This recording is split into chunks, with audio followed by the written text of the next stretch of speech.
The Three Wise Fools podcast is brought to you by the Public Health South Tees Borough Can Men's Health campaign. However, we feel we should make it clear that the pod, the content and the opinions expressed within are not necessarily representative of Public Health South Tees or its associated local authorities, Middlesbrough or Redcar and Cleveland Borough Councils. We do this in our own time and enjoy the freedom to talk about the issues in our way. So enjoy the pod and visit www.boroughmancan.co.uk to find out more. Hello and welcome to the Borough Man Can pod. My dad is on this podcast and he swears a lot. Some of you may find it offensive, and some of the language and words may also offend. My dad isn't bothered, but we have to warn you. Three wise men, three wise fools. Hi, I'm Richie. This is the Three Wise Fools podcast for the Borough Man Can campaign. Today we're in Hull, currently sat in Dean Windass's, ex-Borough player, ex-Hull City player's back garden, and we're looking forward to having a bit of time with him, chatting about mental health, his football career and all things men's health. Oh no. What do you think of all this shit? Getting on my nerves now. You can't what? It's getting on my nerves. Can't go out and do work, we can't do after dinner talking. It's fucking, you're not going to get speaking till next year now, I don't think. It's fucking rubbish. So it's fucking...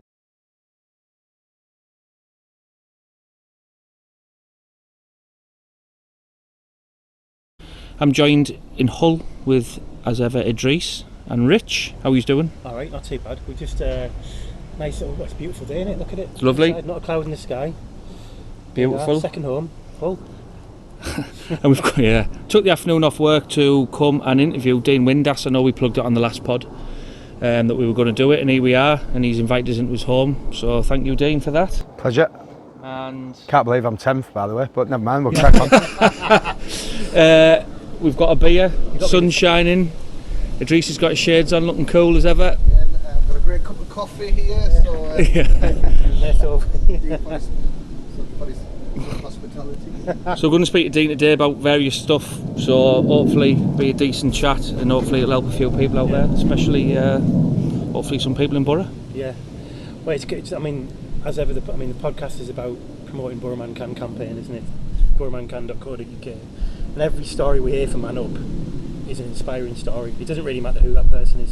Sometimes it lands heavy, and it lands with people in the mind. Yeah. And that might just be the difference. It makes some blokes realise that there's many other blokes who are experiencing the same sort of things. Yeah. Doesn't matter what background they've got. We can all experience these things, and there's something you can do about it. Yeah. To solve it. It's not. You're not by yourself, and there's others that can help out, and that's what the campaign's about. So keep that one to bear in mind, really. Yeah. Crack on. Yes, absolutely. Dean. Yeah. Hello. Good afternoon. How are you doing? I'm alright, yeah, good. Good man. Good. How's life since lockdown and all that crap? I know we've just discussed it briefly, but Yeah, listen, I think that the one thing, from my point of view is I did all my work on the weekend, so during the week was just you sort of don't really do anything during the week anyway. You just go into the gym, just trying to get a structure really. My missus has got her own salon, so she works only like 2-3 days a week. So we sort of, we go out walking, we've got Kerry's grandbaby on a Wednesday, so we sort of fill our week really. Yeah. And then obviously in lockdown, the one thing about lockdown, everybody's in the same boat. Nobody could go out, they only could go out for an hour a day for a walk or exercise. So you're not missing out because everybody was in the same boat, but thankfully the weather was fantastic. I don't know about in Middlesbrough, but in Hull it was like being in Marbella for 6 weeks. yeah, we had good weather. Do you know what I mean? So that helps as well, because we're in the garden, sat in the garden having a few beers, probably drinking too much to be fair, because there was nothing else really to do, but we got all the garden done, painting I've never done gardening in my life, and then cleared all the garden, getting it all paved and things like that, and the decking done in the summer house. So it gives you jobs to do which you could never get to do really. I think though, if we go into another lockdown, that's where it'll become difficult because it'll be freezing. Yeah. Can't sit in the garden. No. And I think that's where I think people are going to massively struggle. Listen, I think that the one thing about it is when I do my mental health talks or whatever is that, listen, there's not many, or there's not a lot of people who's fortunate as other people. You imagine being in a flat, with 2 kids, 2 babies or 2 kids, and you can't go out in the garden. So I'm very, very lucky that I've got a nice garden, but I look at these people, and like you just said there, it'll be very worrying if we do have to go back in lockdown again, even if it's for 2 weeks or whatever when the kids are off school. Because I know me and you were talking yesterday, Rich, weren't we, about, well, we talk on a daily basis about this, because we have these two work in public health, and Idris has fingers in other pies that we're not too sure what they are. I'm a copper, and we have quite strong views on COVID, I think, and I think our views are probably a bit controversial.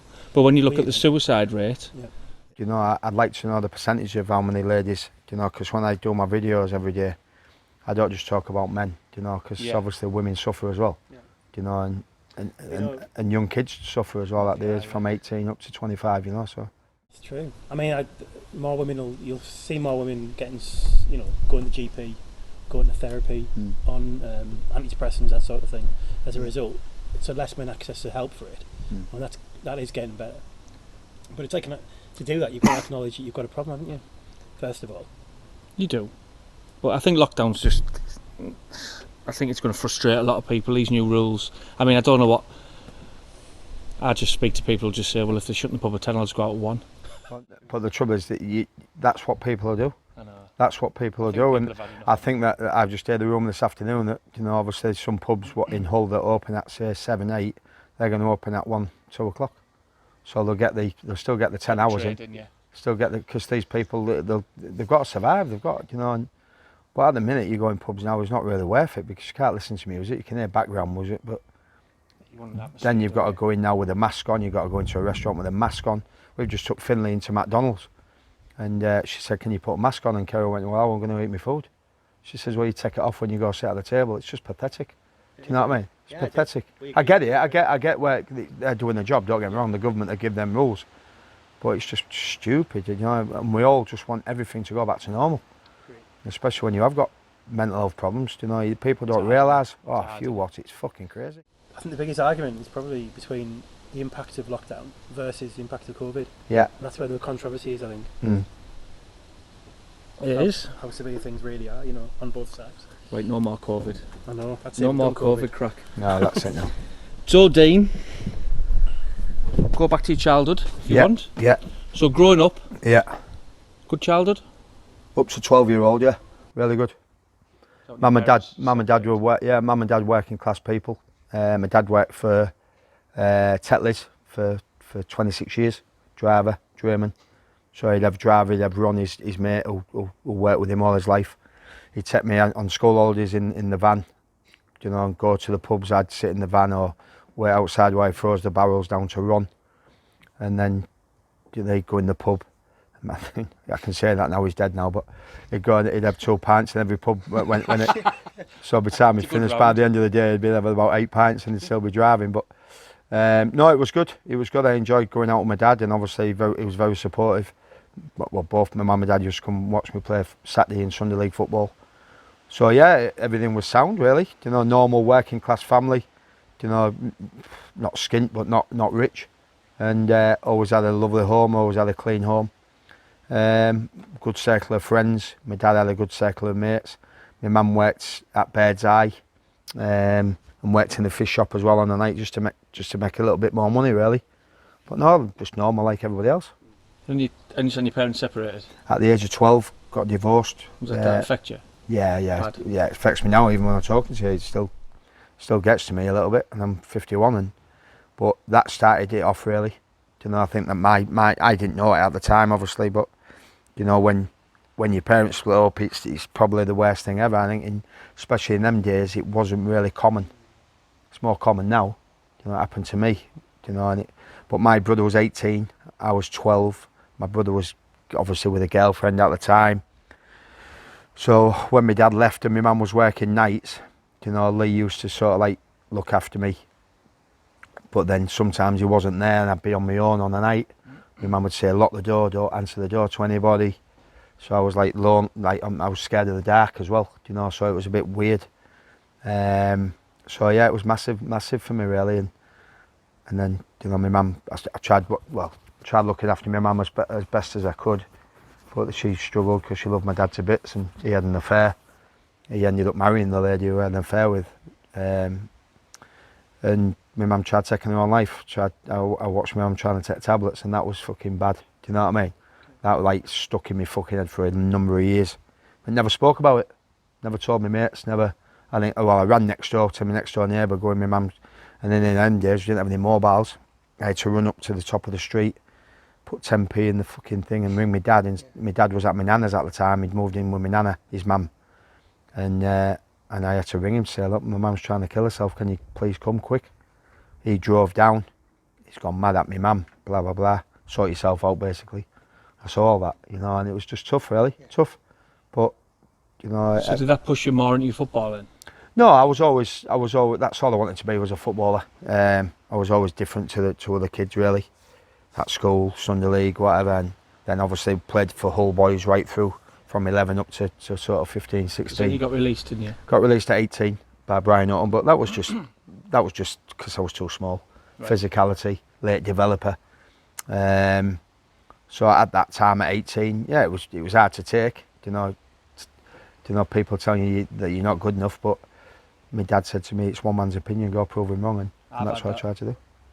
Yeah. And I was about 15, yeah. And I was at the Borough, and I just said, not good enough. And then went for a few trials elsewhere, and then I kind of, looking back, obviously with hindsight, I wish I'd just thought, well, I'll show you why. Show you, yeah. Listen, now, like, you dig into it. Listen, people say you go down that road or that road. Which road do you want to go down?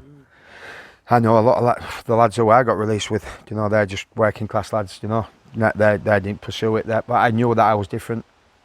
Football brain, touch, you know. Did you always know you were good? Yeah. Did you know yourself? Yeah, I knew I was different, yeah. But the physicality, and then obviously at the age of 18, get released, you get a fucking job, basically. My dad said you get a job. You didn't go back in until you were 22, 2 years. So 21, just before my 21st. Just before my 21st. Working on a building site. My dad got me a job in a factory with his mate, and then that was for a year, and then I was just playing Saturday league football for a local team, playing Sunday league. Yeah, not bad. Playing Sunday league, but I was still small a little bit, you know. And then obviously playing like sort of youth team football when you're apprentice. It wasn't like academies then. It was just normal RTS and playing youth team footballs. And then when you come out of it and you get released, you start playing against men, because there's no age group, is there? So I'm getting kicked to fuck by men, you know, because they knew they couldn't get the ball off me or whatever. But it made me grow up, and then you get a little bit of luck, really. I worked on a building site for 18 months, which then obviously started to get stronger, climbing ladders with a hod on my back and on my shoulder, and then I started obviously then signed for North Ferriby, and then it escalated from there. Back to Hull. Eventually, I went on trial at Sunderland. Dennis Smith was there. That didn't work out. I went to York. That didn't work out under Bobby Saxton. And then Terry Dolan bought a house in North Ferriby. He got the Hull City job. He knew that I'd just been on trial at Sunderland. He knew I'd been released at 18. Got somebody to watch me, and that was it. The rest of us, I go back on the Monday. I said to my boss on the building site, Chris, I said, look, I've got a chance to go back to Hull City on trial, because I was self-employed, I won't get paid. And he just says, yeah, you can go, don't worry. So Terry Dolan said to me, how much would you have went anywhere? Yeah, I would have gone anywhere. But yeah, courtesy, don't you ask? And Terry said to me when I got there on the Monday, he says, how much do you get on the building site? So I said, 200 quid a week. But I was on 140. So he gave me 200 quid, so I earned 60 quid in that fucking week, you know what I mean? But he offered me a 2.5 year contract on a Wednesday. Couldn't fucking catch my breath. I was like, you wouldn't know, would oh you? My God. How did it feel then playing for like...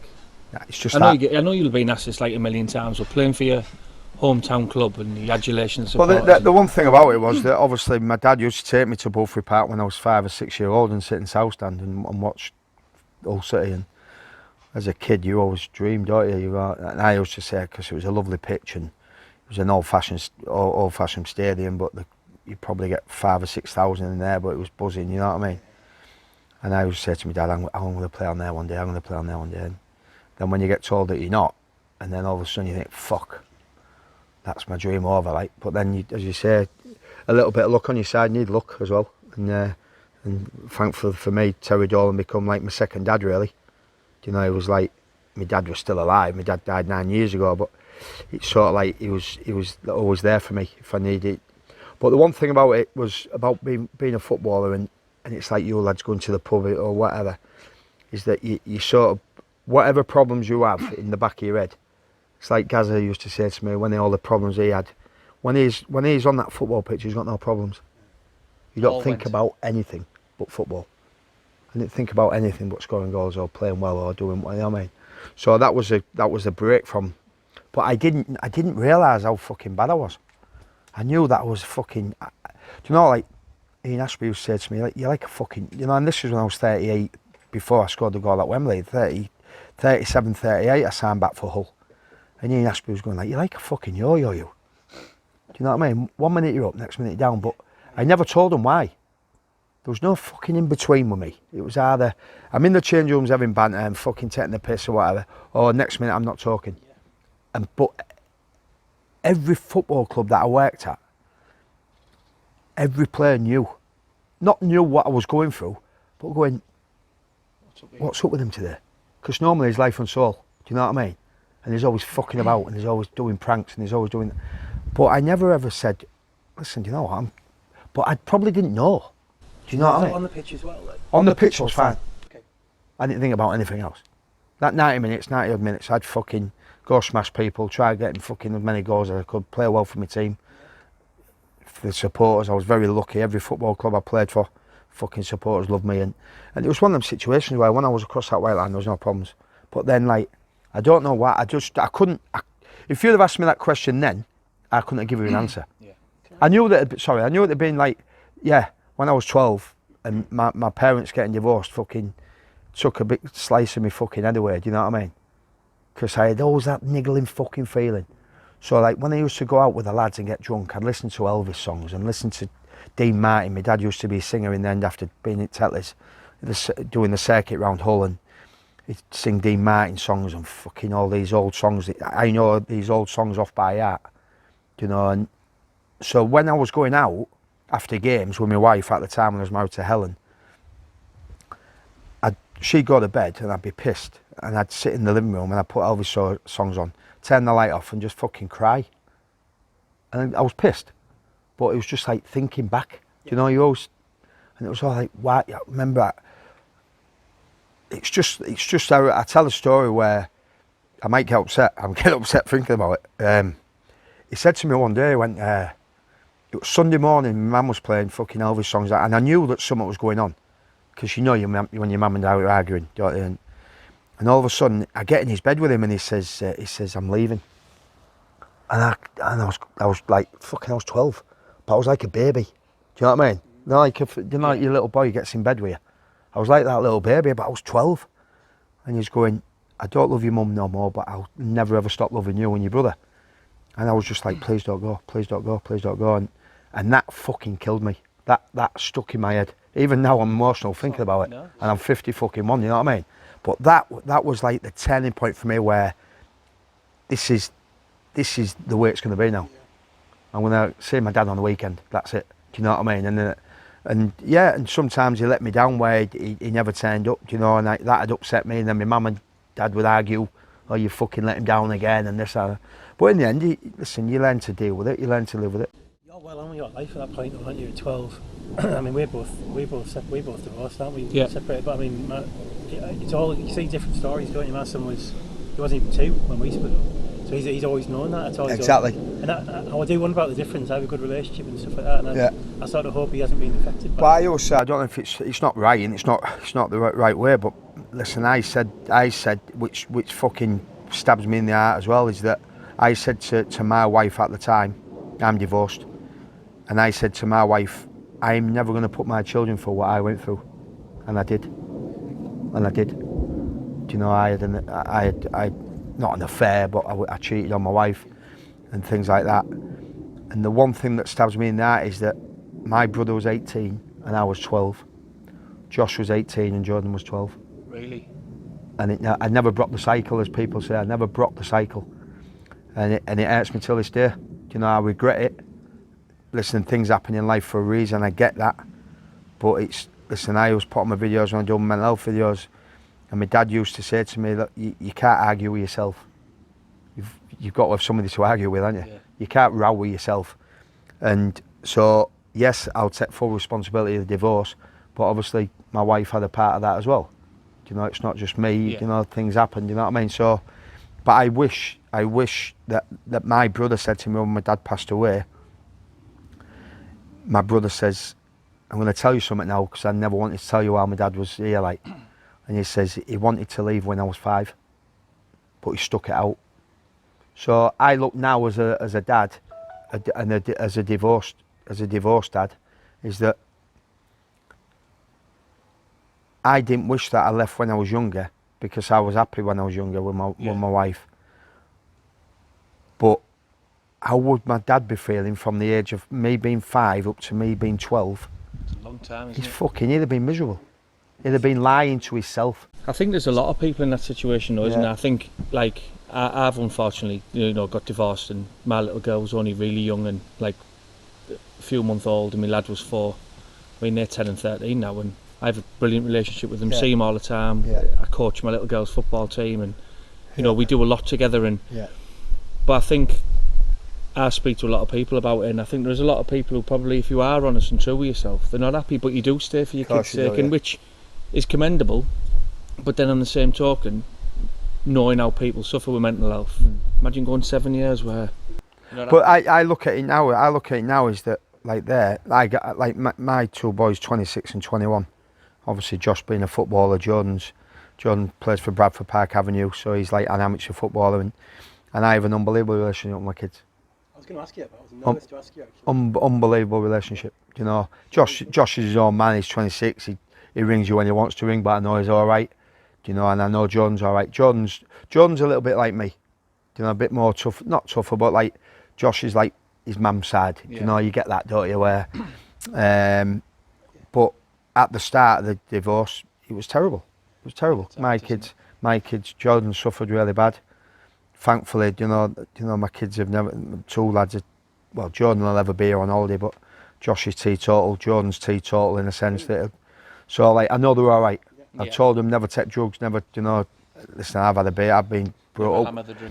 I've been brought up with drink from my dad being at Tetley's and my dad drinking and this, that and that. So I started drinking at the age of 16, 17. Do you know what I mean? Because I was always around it. That was that thing then.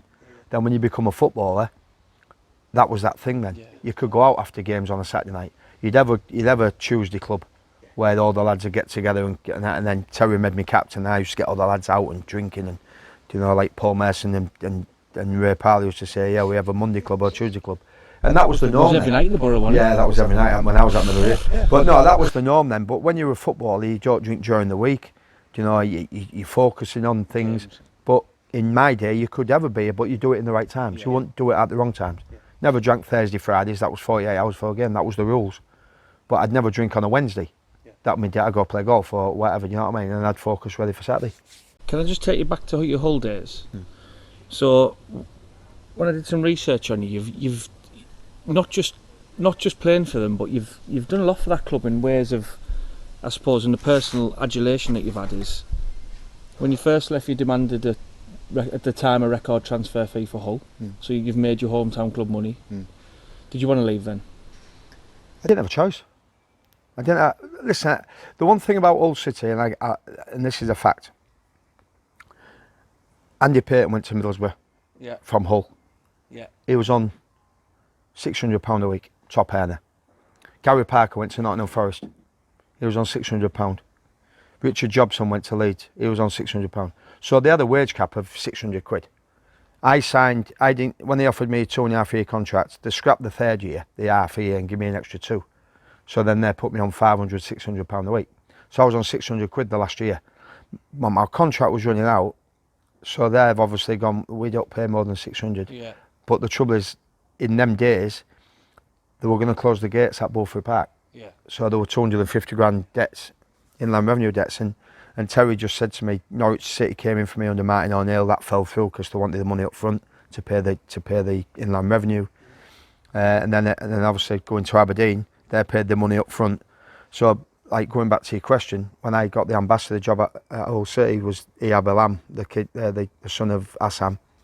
He sort of said, I'm going to give you a job because my family won't be here because of you. And I said, what do you mean? And I didn't look at it this way. Yeah. I'm quite a humble guy. I'm not fucking bigger or whatever. And He says, he saved the club in 1994. He scored the winning goal against Cardiff to keep us in the Championship. Yep. And then the goal at Wembley. And I sort of went, oh yeah, fucking hell, I didn't realise that. Do you know what I mean? But me being a local boy, I'm thinking like, when I'm sat here looking at you now going, thinking, how the fuck did I do that? Do you know what I mean? The kid who's just been released and then... But then as well, you get voted in 2005 the 4th best player of all time at Hull. Did I? Yeah. I didn't know that. Fans vote, 2005. Who was top Waggy?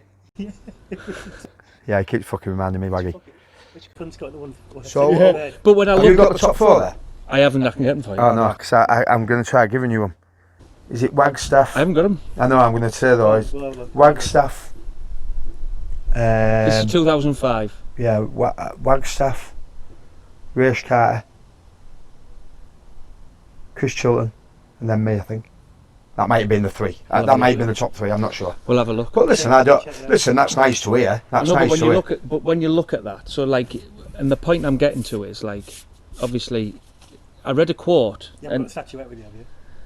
Got a what? Statuette, yeah. When the council, Well, when the council want to do permanent tribute for you, and you said, "Nah, I'm not a legend. I don't like the word. People fight for the country. There are soldiers in Iraq.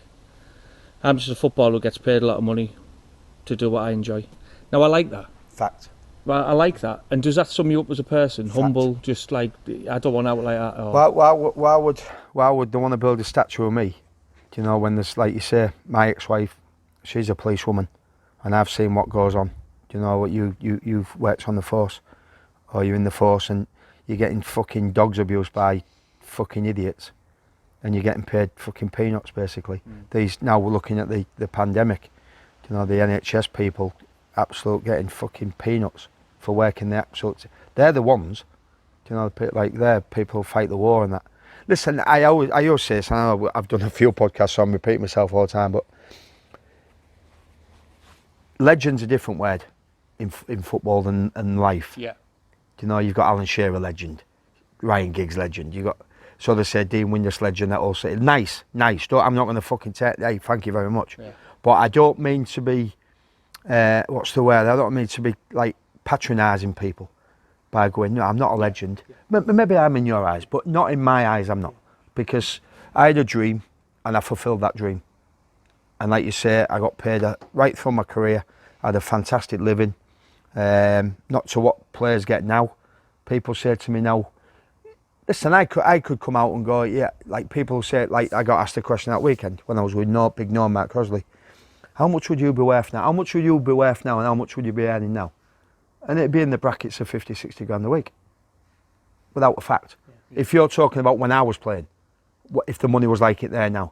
Do you know Josh? Do you know earning money now and whatever the amount that he earns now?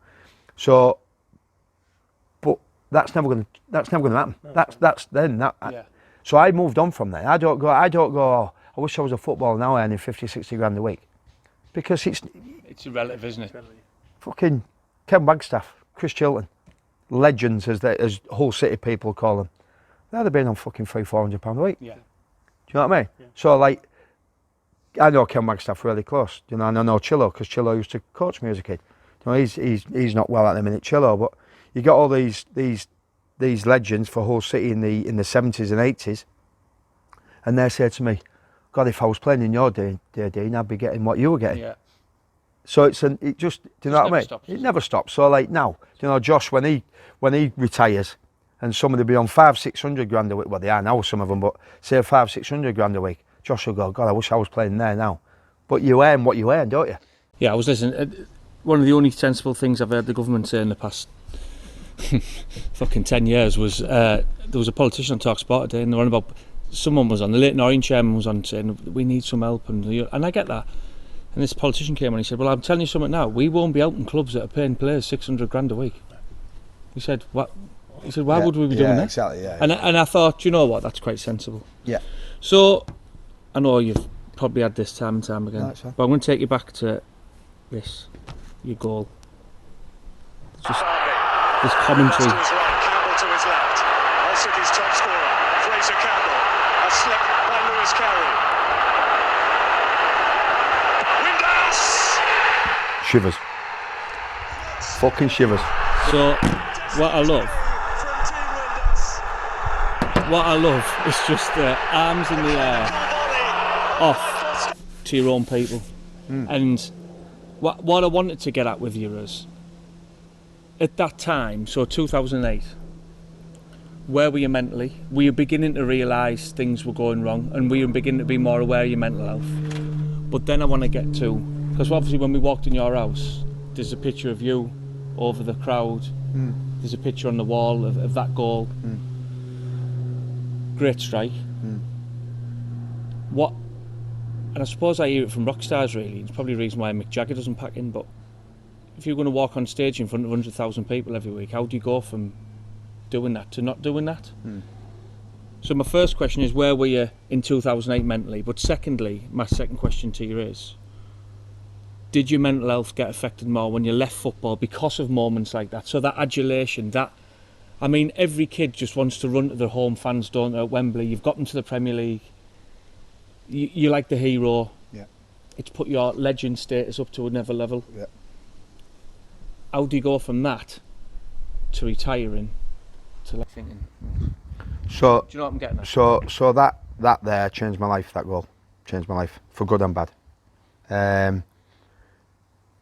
Like you say, like when you're training every day and you're seeing the lads, like you say, they're not speaking about if you're having a bad day in training. I'd just be quiet. And you're going to laugh at this, and Kerry will vouch for it, my new partner now, is that when I'm out in company, in couples and what have you, I'm relatively a quiet lad. I'll just sit and listen, and do you know what I mean? Unless I'm sat with 6 or 7 lads having a beer and talking about football, I'll be the loudest one. Okay. Or I'll hold the court. Yeah. Do you know what I mean? But when I'm in couples and women are talking, I don't. And Kerry sort of said, "You are quite quiet, really," and I am. I'm not always full on. Do you know what I mean?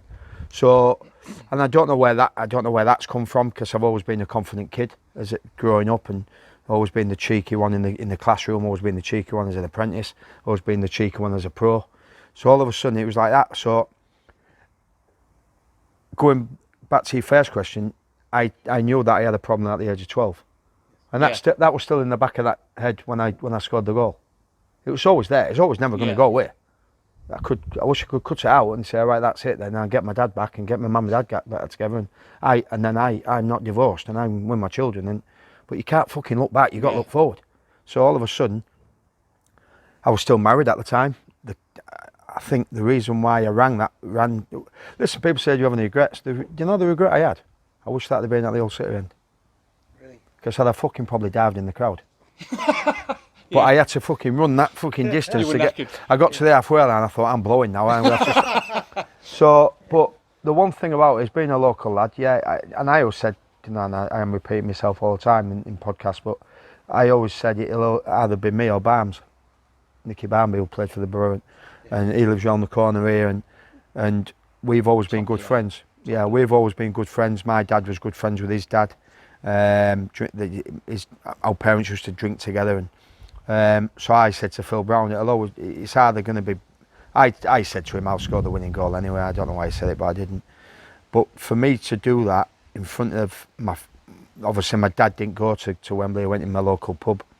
My mum didn't go because I wasn't talking to my mum at the time. I had a bit of a spat with my mum. And obviously Josh, Jordan and Helen was in the stand.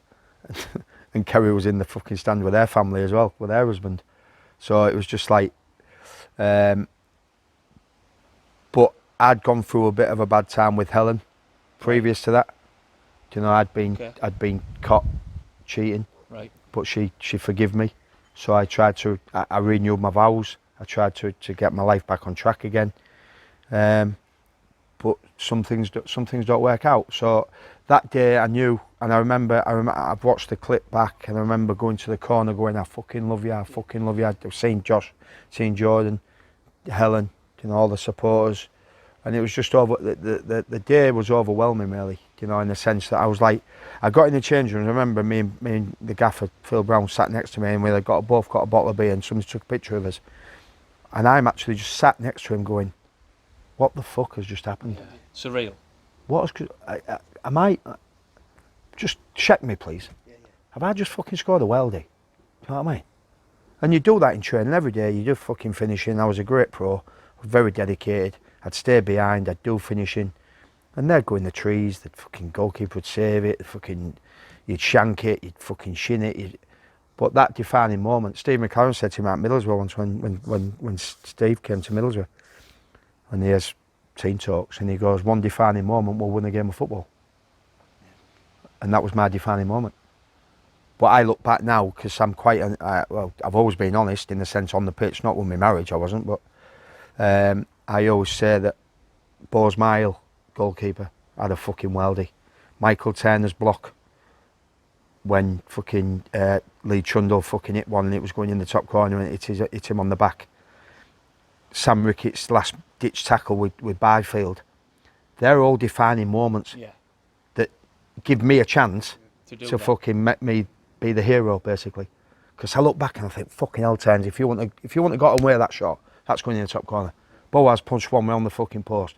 We could have been 2-3-0 down. Do you know what I mean? So then but listen, thankfully for me, it did work out for me, and as you say, to do it for your hometown club in the situation that I'd been in right through my life. Obviously, like I just said there, scoring the goal at Cardiff, signing for Aberdeen, scoring the goal at Wembley, it was accumulation of things.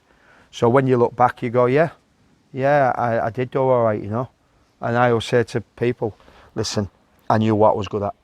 I wasn't the fucking best player in the world. I could have probably played for Scotland if I had Scottish grandparents, got a chance to play for Ireland if I had Irish. But I was never good enough to play for England. Shearer, Fowler, Sheringham, Andy Cole, all these players who were fucking 10 times better than me, but they were playing in the Premier League. I'd played in the Championship, and then obviously got with Hull with Bradford in the Premier League, then Hull, then Middlesbrough. So I played 9 years, you know, in the Premier League. But it was a situation where I knew my capabilities. I wasn't quick, so I was never going to run by anybody. So my football brain had to take me into areas that I could get in positions of scoring goals, and that's why Venables signed me, really. You know, Borough were 4th from bottom. He pulled me and he says, look, I'm signing you because you get me goals and you create goals for Alan Boxic, people like that, to get us out of this shit. And we finished 14th. Yeah. And I only scored 3 goals, but he said you contribute with that much to the team. Yeah. You know, and for me to sign for Middlesbrough with obviously when Gareth came and Inti was there, you know, God bless him, Hugo, Alan Boxic, Colin Cooper, Stevie Vickers, Schwartz, Norm. You know, we had a fucking good side. There were a good side. There was a good side, but listen, you know, when you're playing against top players, the confidence was down. And thankfully for me, Terry helped Brian, and I ended up signing for Borough. But did you enjoy your time there? Oh, I fucking loved it. It's a great Why? club. Listen, it's a working class city, so and I'm used to that. And I didn't go out in Middlesbrough that much, and when I did, it was always with fucking Stampy. Fucking introduced me to Parmos and things like that, and I'm like, fucking hell. But we had a good circle of, like, there was like me, obviously Big Mark Crosley, who I used to run with. We're friends now. I was with him, you know, yesterday, you know, at his house for the weekend doing this charity football match and having a few beers and reminiscing and talking. But we had a good group. Me, Colin Cooper and Norm used to driving together, take it in turns driving. You know, but I got on well with everybody.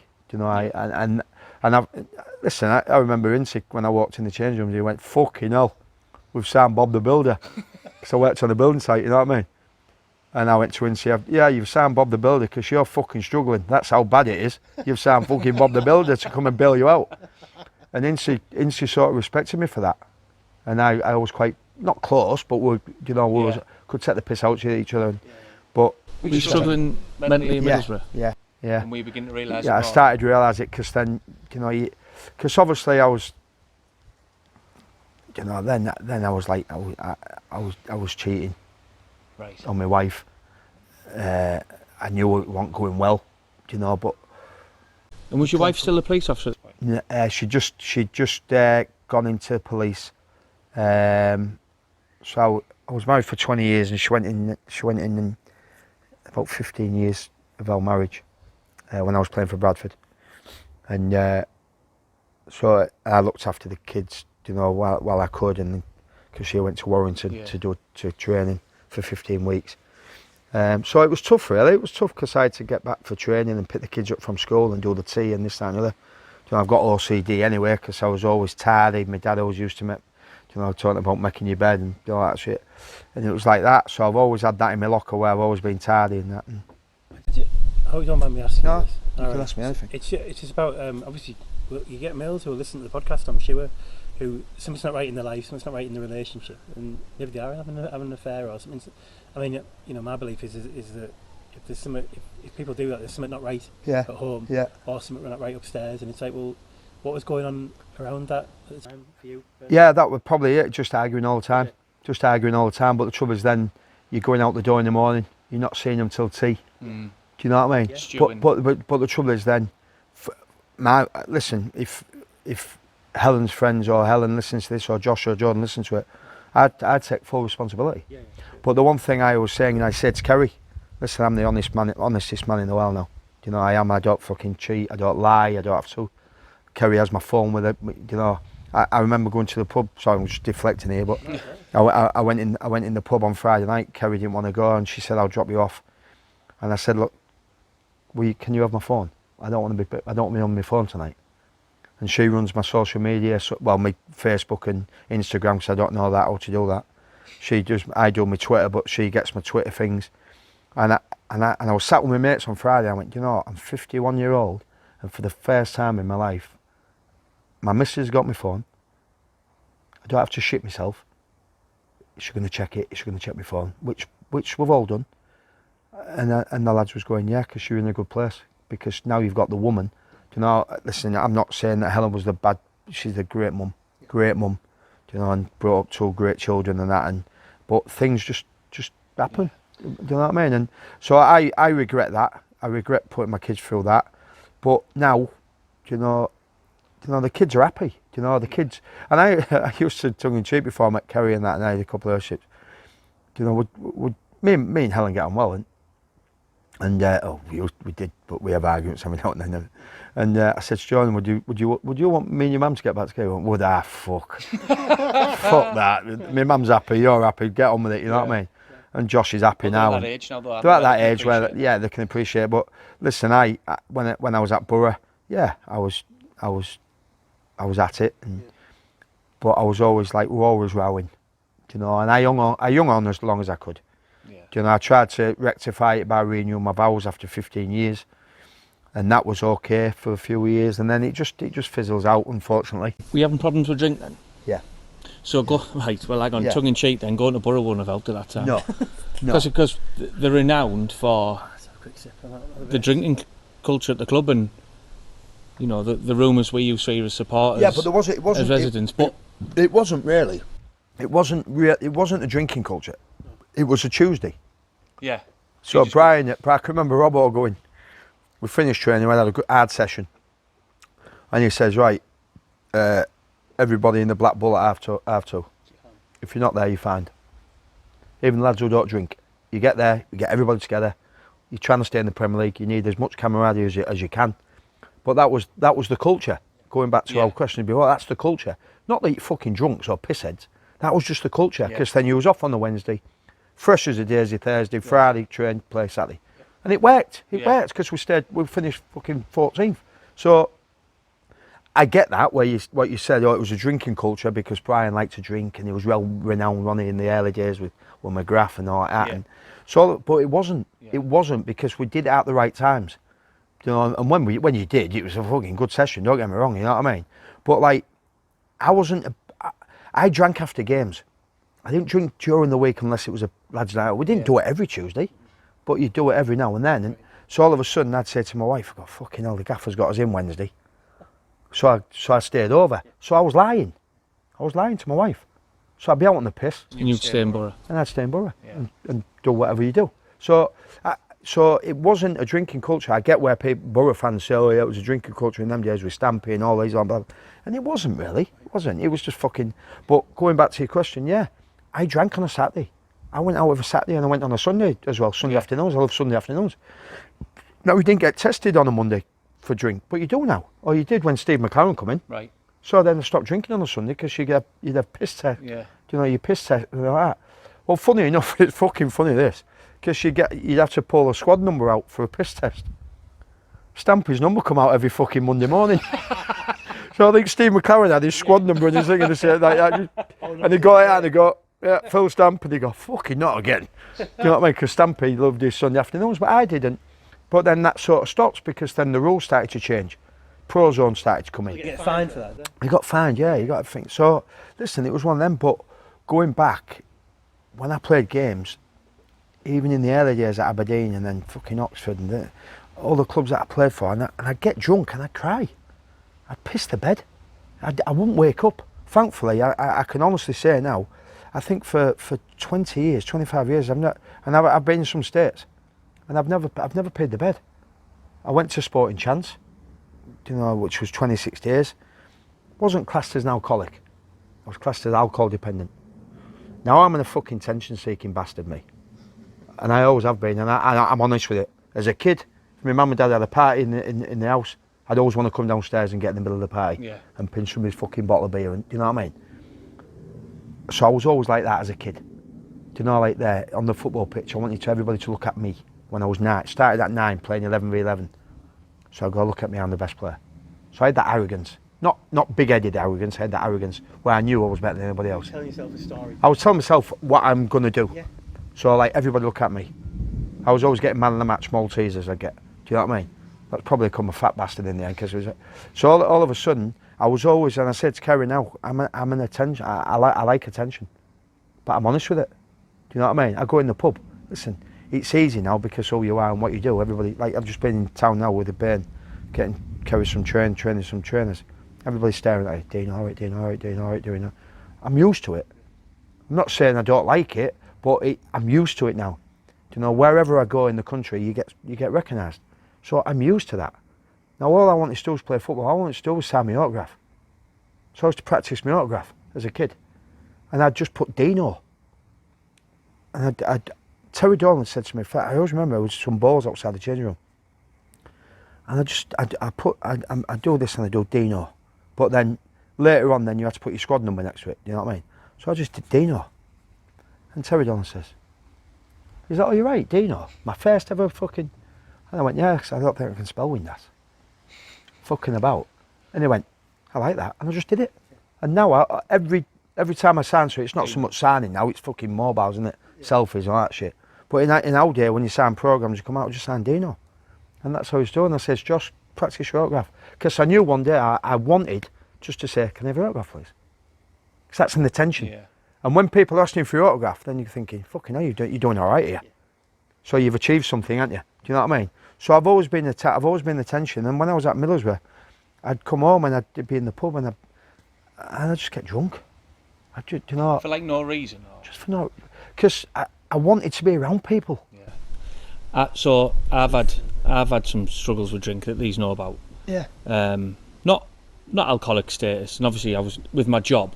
I had to be very careful in the police. But like I got divorced, house repossessed. I work in the intelligence world in the police, so my vetting level was going up. So I was worried that the house repossessed. But I got there. Yeah. But I was coming home from this busy life I used to have, going home back living with my mum and dad in the loft. My dad was living in America at the time, so they were over there.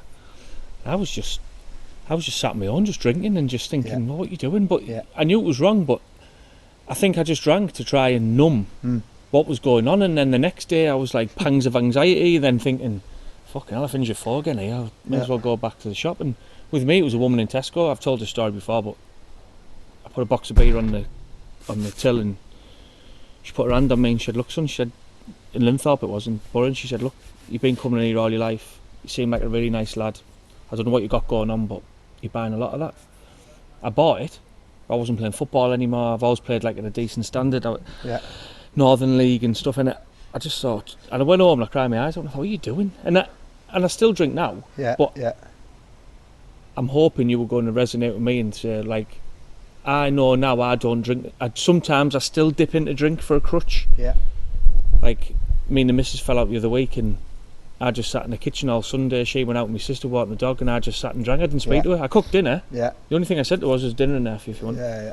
I just sat and drank and it was...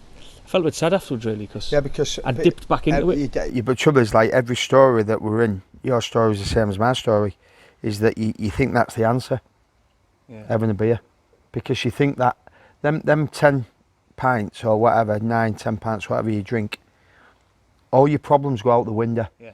All that fucking argument with your missus, because you're in the. Do you know, like my dad used to say to me, you go in the when you retire, it all comes to an end. Phone stops. Nobody rings how you are, because you think you've got a lot of money, you've got a nice house, big car, all that bollocks. But I got divorced, lost a lot of money. If I'd have been with Helen now, I'd be minted. I wouldn't have any money worries. I've got to go to fucking work. I've got to earn a living. You know, at the minute it's hard as fuck because of COVID and I can't go do my afternoon speaking. So I'm not earning any money. So all of a sudden, if I don't have carry, I'd be fucked. And I've said that, I've been bankrupt through the film industry. I've been done drink driving twice. The second time I got done next day, which was very unfortunate, but I blame myself for the first time massively. Second time, disgusted with myself. So then, all of a sudden, like you said there, what the fuck am I doing? Yeah. What the fuck am I doing? So like then, I went home and I cried and I just thought, this isn't a life, Dean. This isn't not. I started losing respect for my kids. I'd be texting Josh and Jordan on the night when I'm pissed, arguing with them, and I'd wake up next morning and go, what the fuck have I just said? There was a lot of denial there. A massive denial. Yeah. So then, unless you come to, if that lady wouldn't have said to him in Tesco's or whatever it was, listen, hang on a minute, son, that's not the answer. And don't get me wrong, I go and have a drink.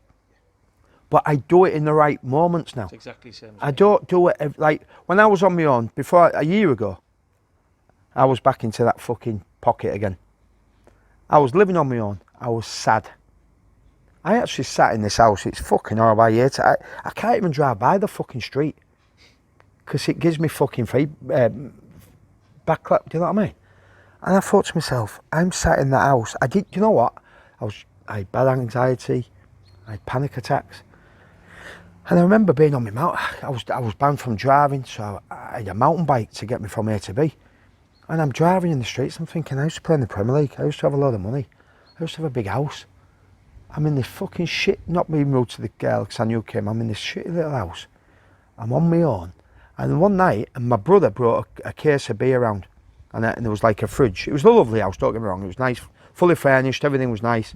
It's just the area that I was in. It was like taking me back to my childhood. And I thought, and I never touched a bottle of that beer, right? And I remember that I had a reclining seat and I'm sat there and I'm watching, I love my soaps, I'm watching that. And I actually thought to myself, if I shut them curtains, lock that door, turn that off, and do myself in now, which I was thinking about, because I was drinking 10 pints a day again,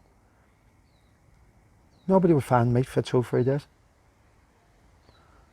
And I'm there crying my eyes out going, what the fuck? And I'm trying to ring my kids to say, please answer the phone.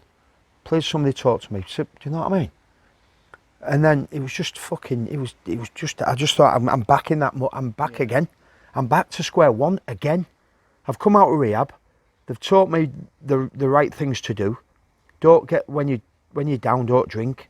This, that and the other. But I went to that pub for fucking company. Didn't go to the pub for drink. But you go in the pub, the lads buy you a drink. You can't have a glass of Coke, can you? Can't have a glass of Coke. But I can now. I can go to the pub now during the week and see my mates and go, oh, if I've been to the gym, can I have a soda water? So they give us a soda, I'll drink. But they don't say to me, why are you not having a drink? So they know. Yeah, because they know. They know. Open on They're not, yeah. So the one thing about it is, we'll go back to the mental health thing, is that, and I try saying this message, is that when I was a kid and I cried, my dad would give me a good hiding for crying. Because you're fucking weak. Really? What are you crying for?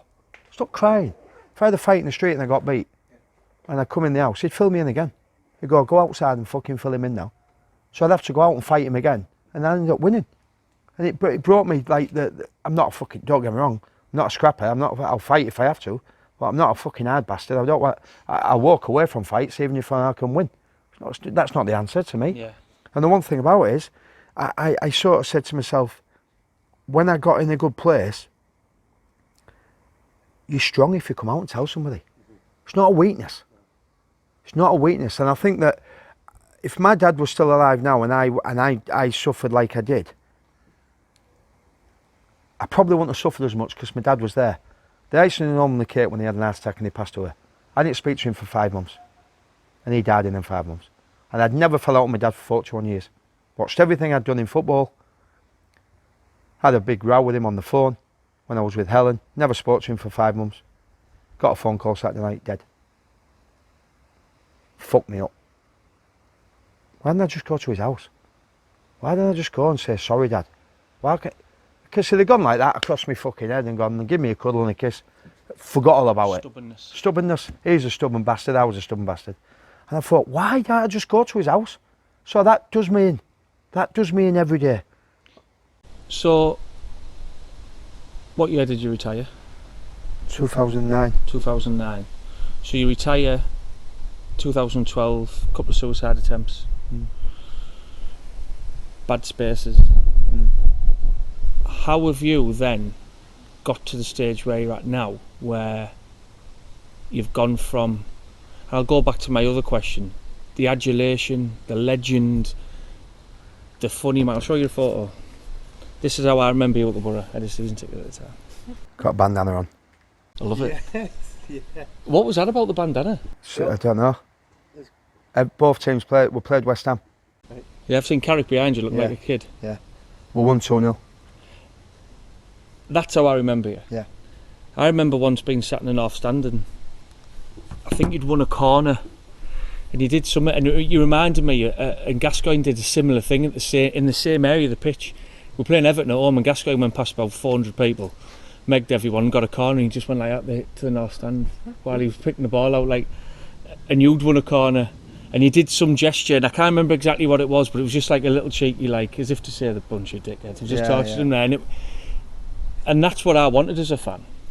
But what's sad to know now is you, Gascoigne, I watched Paul Merson in the Championship, a complete different planet football in the Championship. Yeah. It like unbelievable, Yeah. struggling. Different level. Struggling. And it's sad really, and I think what I want to get at is, like, you've done all of that, you retire, you've had your affair, you've realised you're having problems, everything going back to your divorce of your parents, everything has gone on in your life. You retire, you try the suicide attempts, you've been living in that house where you've drank and thought about it again, and we're now sat, thankfully, interviewing you, open and honest, which I think helps. It helps me to speak about it as well. Yeah. And this is a big reason why I do the pod, is because it's great for me. It's not the police, it's not kids football, it's not kids football parents, it's not the shit in your life. It's an outlet for me and I love it. So how have you now got to where you are, and where are you at today? Because if I wanted to change, I'd be dead. Fact. If I'd carried on the way I was carrying on, and as you say, when Terry Dolan signed me for Hull City, you need that little bit of luck. When I met Kerry, that was to change my life. Because 3 or 4 weeks before I met Kerry, I started just turning my life around. When I moved in with mate, I left that house, moved in with mate, saved my life really. My best mate Mike, who's going to be best man at my wedding. You know, so then when I moved in with Mike, I stopped drinking during the week. Started doing my daily videos, and the reason why I do my daily videos was Vinnie Jones lost Tanya. He said, how do you cope? He said, the first thing I do in the morning is I get out of bed and I make my bed. And you'll know and I'll know, when you're fucking sweating, fucking don't want to get out of bed. And I've been thinking, it's 11:30 now. Pub will be open at 12. Well, my pub will be open at 9:30, but I didn't wake up till fucking 11:30. First thing I do, jump in the shower, go to Brownies, my mate's pub, and I'd go there every day. And then Brownie's a unbelievable friend of mine, but an alcoholic, got his own pub, he knows that.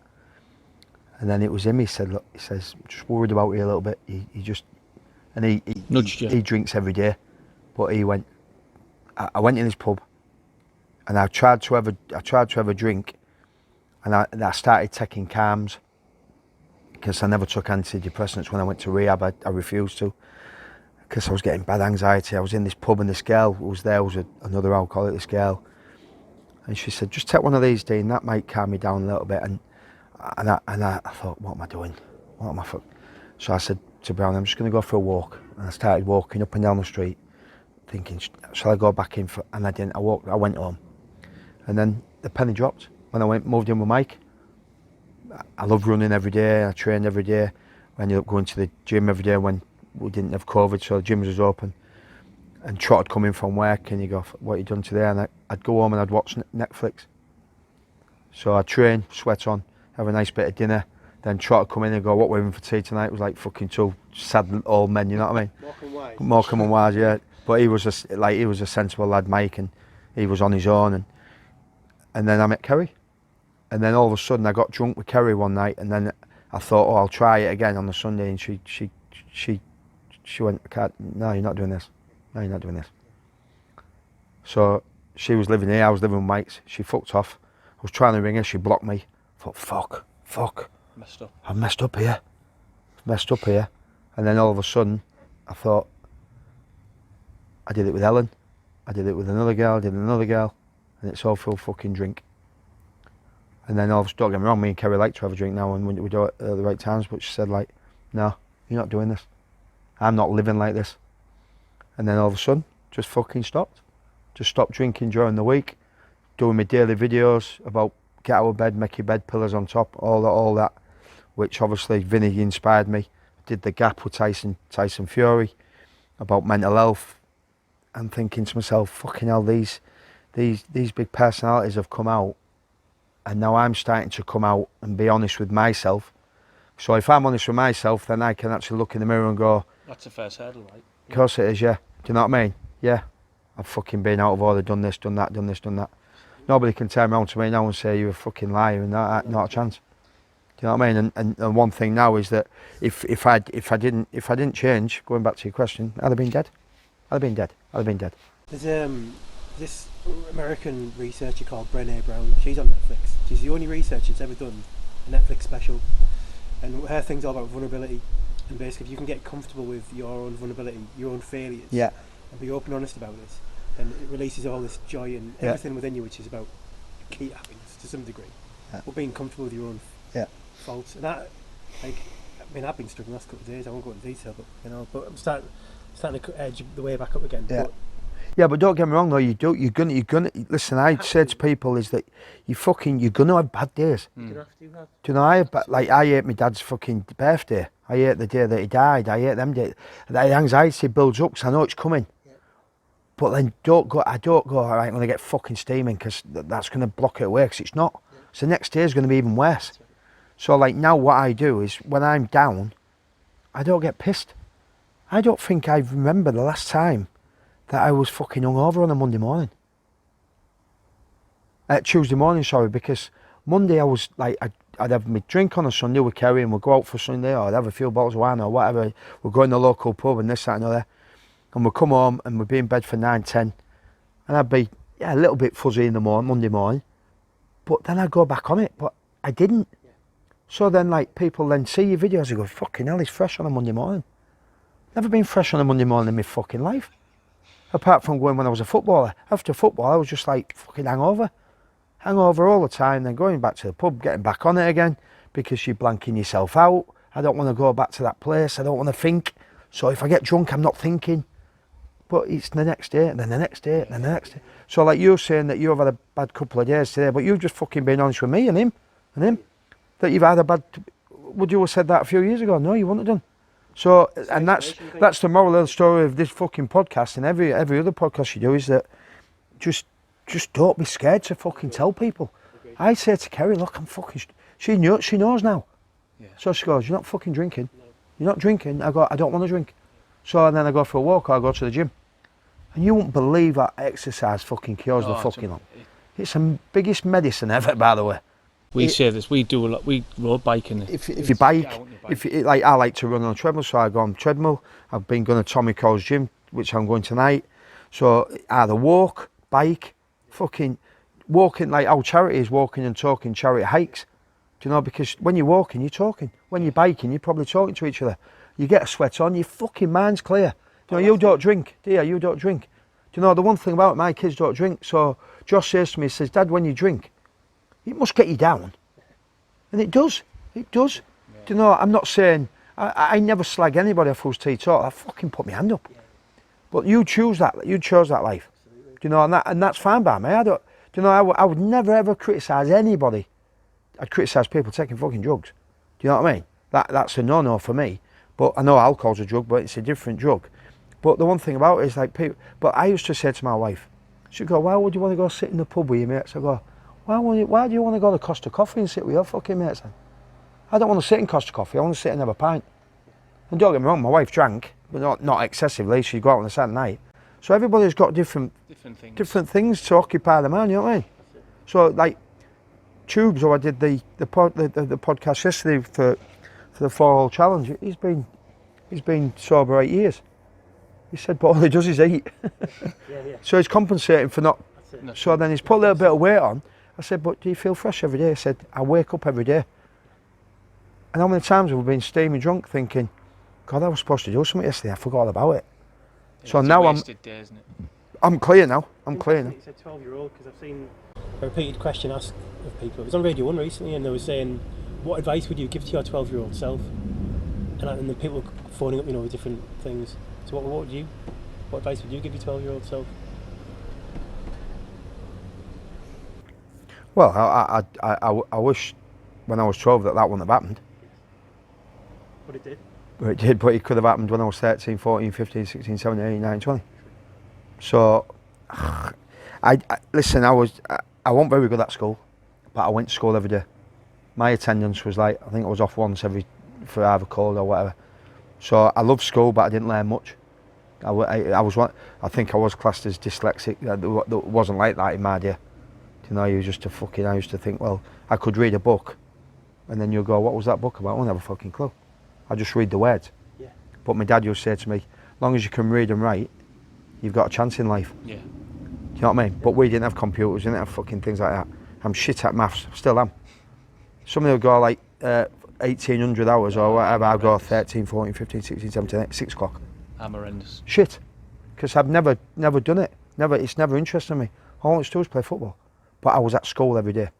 And I wasn't a naughty kid. I respected people because I got brought up that way.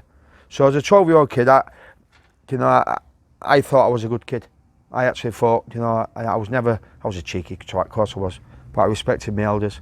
It was just one of them where my dad, as you say, if I swore, he'd fucking give me a good hiding. So I never ever swear. He would say never swear in front of ladies, never swear in front of women. So he gave me a good grounding. How's that going for you? Fucking mad, honestly. But no, you swearing that in tongue in cheek and that. But if I'm in the company, the one thing about it, people say to me, when you're on telly and you do radio, how come you don't swear? Because what you do, you switch on, switch off. I know we're doing it here, we can do it here because it's a bit of banter in it, but it's just one of them where I never ever swore on radio or on TV because you get in that focus in that thing, So all my mates go, God, how do you do that? And it's just, you do, don't you? It's just the way you are. And so, but I couldn't answer the question really at 12 because I don't know. It's a tough question for me to answer really. It takes some time to think about it. Yeah, it does. What I hear from you saying is that there's actually, probably the most important thing is just having a balance. Your relationship with alcohol, your relationship with with exercise, your relationships full stop with the people around you, but being honest with yourself about everything, the good, the bad, the ugly, everything. Sounds like the sort of thing we need to hear more of. Well, listen, if I as you say, I'm not sure that men, sorry, Dave, I don't think men do it very well. No, you know what I mean? No, we shit out things like that. Yeah. But we can be, can't we? But I think that there's a lot of people who are still married who suffer with depression or mental health problems, anxiety, all that. Yeah. They're frightened to tell the wife. So I sort of don't know what you say, but I always say, look, if you can't tell your wife, tell somebody else's wife, because women are good listeners. But if you can't, then tell your mate. But just tell somebody. Just tell somebody. But like in our day, I'm 51 now. In my day, if I told somebody in the change room that I'm depressed and I'm down, they'd laugh the fucking life out of you. So that was the stigma at the time. Yeah. I daren't tell anybody. Yeah. I daren't. I'd as you say, I'd go training and I was always be at the front. Even in a warm-up where we're just jogging along, flicking the heels up the back, all like that, I'd always be at the front. But when I'm having a bad day, I'd be at the back. And we're going, what's up with him? I know it now, but I just go, just leave me alone. Don't want to talk this morning. Leave me alone. The truth is, actually, they probably knew. You're the only one that didn't. I.e., do you know what they say? Yeah. He's fucking arguing their lass again. Yeah. Do you know what I mean? But obviously, I might have been arguing with Helen, and I probably will have been. Yeah. But then there's other little things in the niggling in me. Yeah. But then I'd get in my car and I'd drive home crying. And then I'd get home and I'd wipe my fucking eyes and I'd say to her, "Oh, all right, are we all right now?" So all of a sudden you're lying to yourself then straight away. Like I did it again with Tubes yesterday. He said, "What would you have been if you weren't a footballer?" I love Coronation Street, Emmerdale, EastEnders. Been dragged up with it all my life. So I love my soaps, and I always wanted to be an actor. So I said, like, I always wanted to be an actor. And he says, "Why?" He says, "Because I was a good actor. I was a good liar." You know. So if somebody put me in a soap opera and wanted me to be a serial killer, I'd be good at it. Do you know what I mean? Because you've done it in real life. You've lied to your wife. You've lied to your children. You've lied to your parents. My mum didn't know what I'd done. My brother didn't know what I'd done. Terry Dolan ran me up, fucking going mad, going, "Why didn't you tell me?" I dare tell you. I dare tell you. I was shitting myself. Because I thought it was a weakness. And so by the time you were open about this, were people like not as surprised? They sort of saw it coming? No, not really. No. Listen, they knew I had a split personality sort of thing, you know what I mean? It was Ian Ashby who saw me, he knocked on my door. And he just says, "Fucking hell." Put a lot of weight on. Eyes were puffed, fucking face was fat. I know when I've lost weight, because I lose weight on my face, you know, people lose weight in different areas. And he just knocked on the door and I was fucking steaming. And I was drinking a bottle of wine in the morning and he went, "You need fucking help, you." That was it. And I rang Sporting Chance up. I rang the psychotherapist, Clark Carlisle, I rang him and he'd gone through problems and he says, "I'll put you onto these psychotherapists." Good. So them 26 days was hard, don't get me wrong. Fucking hell. Cried every day. So, you know, counselling.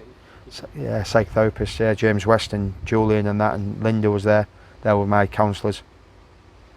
That's very direct. Fucking horrible. It was horrible, you know, like going in. Oh, one-to-ones, group meetings. I was in with 3 other sports people.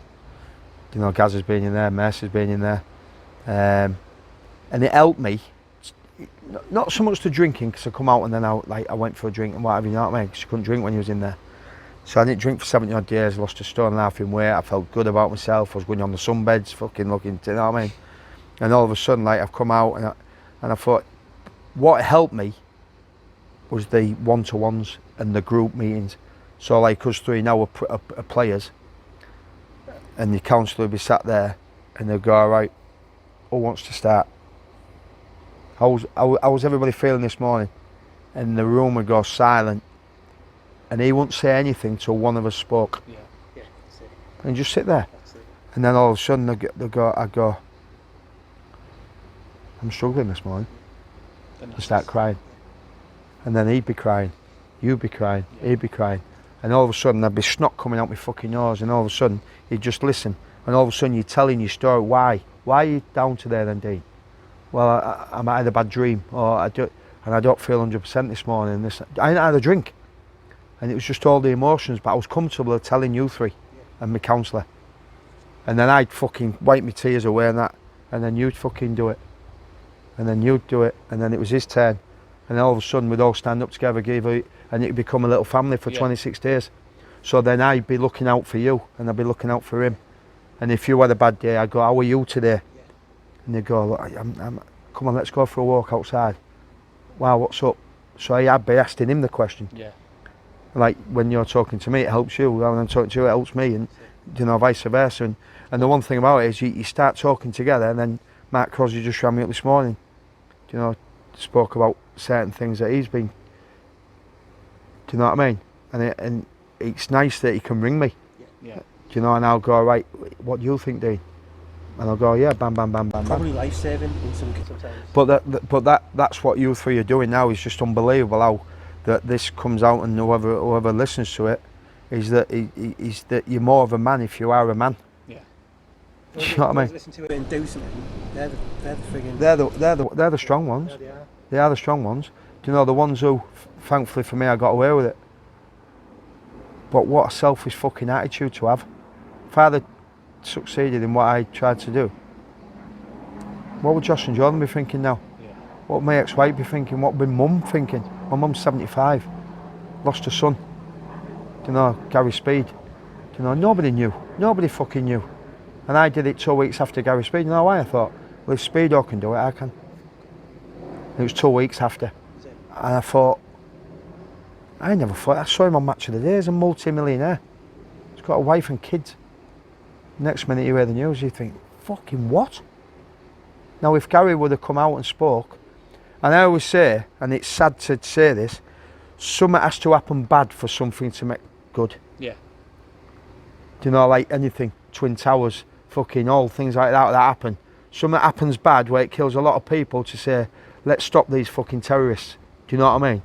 Do you know, and I always think it's sad to say, and I'm the fortunate one, because I've got away with it. So I'm here to tell my tale. So that is the one thing that Gary Speed, and God rest his soul, for his kids and family, and I can't imagine what his children go through even now, and his wife at the time, whatever. But I got away with it, and I thought to myself, God, what if Josh and Jordan would have found me, or the girl that I was with at the time found me on the kitchen floor, and she's having everything goes in your mind. Yeah. She's going to have to ring Josh and Jordan and say, your dad's dead. Fucking hell, he crucifies you. Do you know what I mean? And that's what I mean. The message is just, please, just tell people. Even if you have to cry, I don't mind crying at anybody now. Yeah. I don't fucking have to cry, I'll cry. I won't hold back. But before I'd be like, don't cry. We're going to wrap up, Dean. No worries, mate. But Pleasure. Thank you. No worries. Again, every guest we have on, I think, is brave, and I think it goes back to what we discuss a lot, is if blokes together, Courage. like you said around the table, when one speaks, the other speaking. Yeah. I think that's what we're trying to get across, and especially places like Hull, Middlesbrough, places that are tough, people are struggling financially, lockdown, divorce, drink, whatever it is, just open up and speak up. But Dean, I've really enjoyed today, and I'm glad we took the afternoon off to come and see you, because it's been humbling and fantastic to hear some of your stories, and very brave of you, I think. No, it's a pleasure, mate. Pleasure. Pleasure. Borough Can is a men's health initiative that aims to increase male access to health services through the use of role models and inspirational stories. Visit www.boroughmancan.co.uk to find out more. Thanks for listening. Let's get back to the pod.